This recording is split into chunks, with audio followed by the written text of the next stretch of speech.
अब आउनुस् तपाईँ भैरवामा हैन भैरवामा तपाईँ र म गएको होइन भैरवामा हामी चाहिने भविष्य चलिरहेको हामीले देखा होइन तत्कालीन प्रधानमन्त्री केपी शर्मा ओली गौतम बुद्ध पूर्णिमाको दिनमा लुम्बिनीमा उहाँ आउनुभएको थियो होइन मलाई पनि त्यसैमा इन्भाइट भयो थियो पूर्व पर्यटन मन्त्रीको नाताले म गएको थिएँ तपाईँ एउटा चाहिने जर्नलिस्टको नाताले तपाईँलाई पनि त्यहाँ इन्भाइट भयो थियो पछि गएर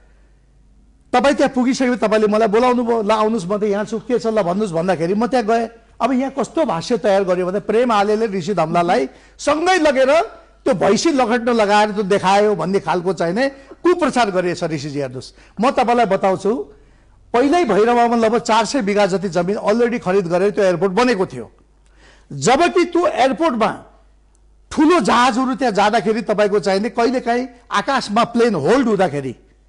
3 देखि 4 किलोमिटर चाहिने तपाईँको भारतको सुनौली बोर्डरबाट 3-4 किलोमिटर तपाईँको आकाश चाहिँ होल्ड गर्थे त्यो जहाजले भनेपछि भारत सरकारले त त्यसलाई चाहिँ अनुमति त दिएको छैन त्यही पनि एउटा मित्र राष्ट्रको नाताले उसले चाहिँ त्यसलाई स्वीकार गर्यो पछि के भयो भन्दाखेरि तपाईँको चाहिँ जग्गा खरिद गर्ने नाममा जब यही बनेको एयरपोर्ट त तपाईँको चाहिँ 4 किलोमिटर तपाईँको आकाश त्यसले ओखटिराखेछ भने भएन भनेर फेरि यता तपाईँको चाहिँ उत्तरतर्फ तपाईँको चाहिँ दक्षिणतर्फ अझै तपाईँको चाहिँ खोला चाहिँ खरिद गरेर 4 लाख बिघाको दरले खरिद गरेको छ